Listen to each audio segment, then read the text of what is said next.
본문의 말씀은 에스겔 11장 14절부터 21절까지의 말씀을 가지고 내가 그들에게 성소가 되리라 라는 제목으로 함께 은혜를 나누도록 하겠습니다. 에스겔 선지자는 바벨론에 있는 포로지에서 하나님의 손에 이끌려서 이제 환상 속으로 들어가게 되죠. 에스겔 선지자가 선 이스라엘 땅은 이제 더 이상 거룩한 땅이 아니게 됩니다.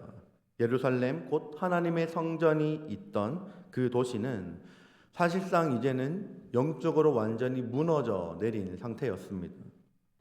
한때 하나님의 영광이 그 가운데 임재하셔서 백성을 자주 만나 주시던 그 성전 안에서는 이제 우상 숭배가 일어나고 있었고, 도시를 이끌어야 할 지도자들은 백성들을 오히려 멸망의 길로 이끌고 있었습니다.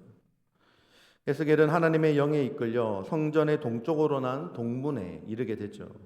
그 문 어귀에는 25명의 사람이 있었고, 그 가운데 백성의 고관인 아술의 아들 야사냐와 브나야의 아들 블야다도 있었습니다. 그들은 하나님의 뜻과는 반대로 이 성읍은 감하고 우리는 고기다라는 식의 그런 안일한 거짓 메시지를 백성들에게 전하였죠. 그리고 예루살렘이 결코 망하지 않을 것이다라는 허망한 희망을 심어주고 있었습니다. 하나님께서 에스겔을 통해서 그들의 죄를 고발하시고 예루살렘의 죄악에 대한 심판을 선언하시죠. 그리고 그 말씀을 선포하는 순간 지도자 중 하나인 블야다가 그 자리에서 갑자기 죽고 맙니다. 그 광경을 눈앞에서 본 에스겔은 큰 충격을 받고 즉시 엎드려서 이렇게 부르짖게 되죠. 13절 말씀에 이렇게 기록합니다.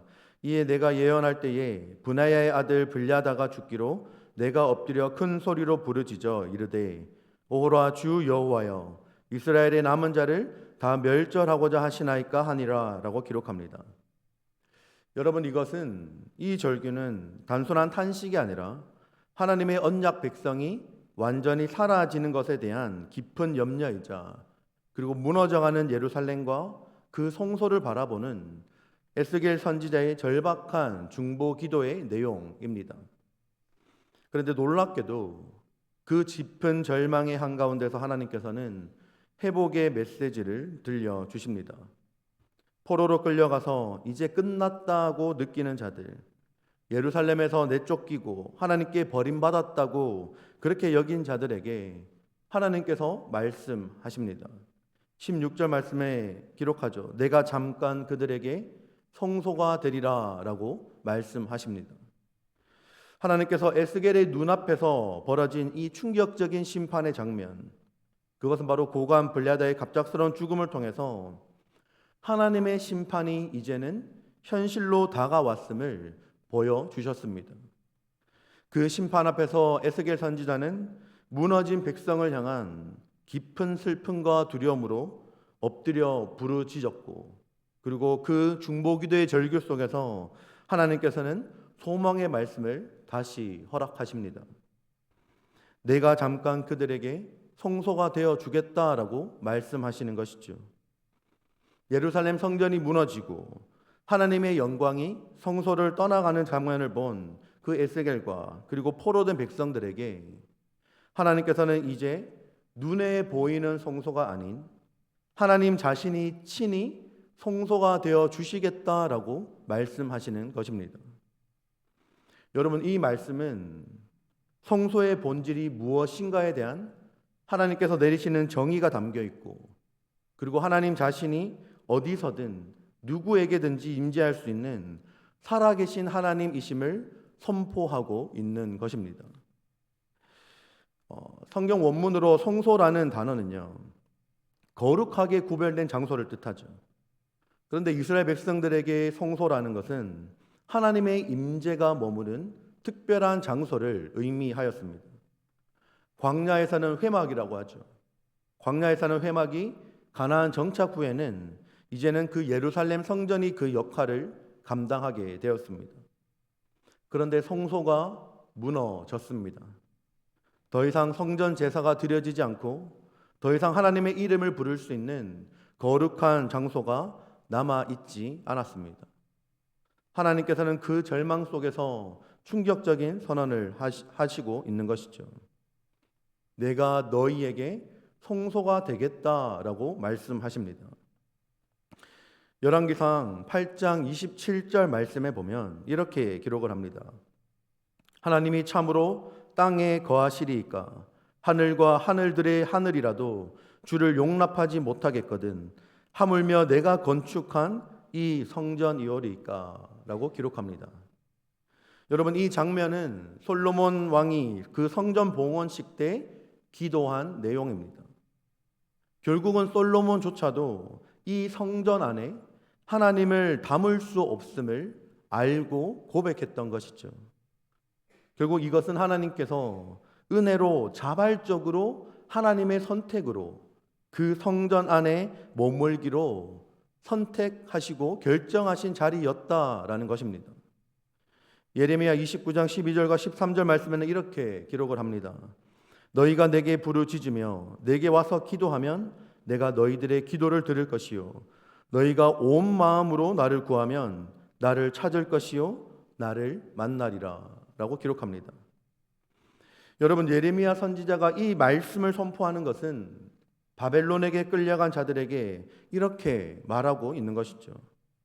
너희가 바벨론으로 포로로 끌려왔지만 이곳은 하나님의 성전도 없는 곳이지만 너희가 하나님께 부르짖고 너희가 하나님께 기도하면 하나님께서 들으실 것이고 너희가 온 마음으로 구하면 하나님을 찾게 되며 만나게 될 것이다 라고 말씀하고 있는 것입니다. 오늘 에스겔 선지자도 마찬가지로 포로로 끌려온 자들, 예루살렘 성전도 없는 그 소망 없는 곳에서 특별히 하나님의 임재와 영광을 상징하는 그 성전이 없는 그곳에서 직접 성소가 되어 주시겠다라는 그 하나님의 소망의 말씀을 선포하고 있는 것이죠. 여러분, 이스라엘 백성들에게 가장 두려운 것은 바로 하나님의 부재였습니다. 하나님께서 더 이상 자신들과 함께 하지 않는다라는 사실이 가장 두려운 사실이었죠. 함께 해왔던 사람이 없어지면 그것만큼 허전한 것이 없을 것입니다. 우리의 일상도 마찬가지죠. 우리가 늘 함께 해왔던 우리의 소중한 가족들, 그리고 나의 친구들, 우리의 동료, 또 이 교회에서 함께 신앙생활하는 우리 교우들, 늘 함께 해왔던 시간들이 너무 당연한 것처럼 느껴졌기 때문에 소중함을 모르고 지냈을 수도 있습니다. 하지만 정작 늘 함께 해왔던 사람들이 여러 가지 이유로 떠나가 보이지 않고 멀어질 때 그때 우리는 늘 함께 해왔던 그 가족, 우리의 친구, 우리 동료, 교우들의 소중함을 깨닫게 되죠. 늘 있던 그 빈자리가 떠나고 나서야 커 보이는 것입니다. 여러분, 이스라엘 백성들에게도 마찬가지였습니다. 늘 함께 해왔던, 늘 동행해왔던 그 하나님의 임재가 사라진 죄송합니다. 하나님의 임재가 사라진 상태, 즉 하나님의 부재가 이스라엘 백성들에게 가장 절망적인 순간이었을 것입니다. 그 상황 속에서 하나님께서 찾아오시겠다라는 약속은 지금 이 순간 그들에게 가장 소망이 되는 말씀인 것입니다. 그런데 이 말씀이 이루어지기 위해서는 바로 앞서 나오는 말씀이 있다는 사실을 우리는 잊어서는 안 됩니다. 오늘 16절 말씀의 첫 시작을 이렇게 기록하죠. 그런즉 너는 말하기를 주 여호와의 말씀에 내가 비록 그들을 멀리 이방인 가운데로 쫓아내어 여러 나라에 흩었으나 그들이 도달한 나라들에서 내가 잠깐 그들에게 성소가 되리라 하셨다 하고 라고 기록하죠. 내가 잠깐 그들에게 성소가 되겠다라고 말씀하신 그 앞에 말씀이 바로 내가 비록 그들을 멀리 이방인 가운데로 쫓아내어 흩어버리겠다라고 말씀하시는 것입니다. 하나님께서는 언약을 저버린 백성들에게 공의로 심판하시는 분입니다. 그 결과는 파괴와 흩어짐과 바로 포로 되는 것입니다. 그 누구도 하나님의 징계를 피할 수가 없었습니다. 에스겔 선지자도 역시 그 바벨론 땅 포로지에서 하나님의 손에 이끌려 이 환상을 보게 되죠. 하나님께서는 거룩하시기 때문에 죄악을 가볍게 여기지 않으시는 분입니다. 우리 사람들은 뭐 그것쯤이야, 괜찮아, 뭐 그것쯤 뭐 지나가도 괜찮지. 우리 사람들은 그렇게 말할 수 있습니다. 그러나 하나님께서는 그렇지 않다라는 것입니다. 사람들이 가볍게 여기는 죄악처럼 보이는 그 죄악일지라도 하나님 보시기에는 굉장히 중대한 죄악이 될 수 있다라는 것이죠. 여러분, 이스라엘의 그 죄악은 성전을 더럽혔고 예루살렘을 무너뜨렸으며 결국 이스라엘 백성들을 포로로 흩어지게 만들었습니다. 그러나 하나님께서는 그 절망적인 순간 가운데서도 그 무너져 내린 그 자리에서 하나님께서는 가장 먼저 찾아오십니다. 하나님께서 성전이 완전히 무너지고 이스라엘 백성들이 이제 끝났구나, 하나님께 버림받았다고 느끼는 그 자리 가운데, 그리고 낙심의 절정이 이른 그때 하나님께서는 친히 다가오셔서 말씀을 선포해 주시는 것이죠. 이제 내가 그 자리로 찾아가겠다라고 말씀하시는 것입니다. 너희들이 잃어버렸던, 너희들이 낙담했던, 너희들이 좌절하고 절망 가운데 무릎 꿇고 울고 있던 그 자리 가운데 내가 이제 찾아가겠다라고 말씀하시는 것이죠. 여러분, 하나님께서 이스라엘 백성들의 성소가 되어 주겠다라는 이 말씀은 단순하게 그들과 함께 하겠다라는 정도의 의미가 아닙니다. 하나님께서 임재하시겠다라는 이 말씀은 함께하는 그 사람에게 이제는 변화가 일어난다라는 뜻입니다. 우리는 우리 주변에 누가 있냐에 따라서 굉장히 많은 영향을 주고 받고 살아가죠.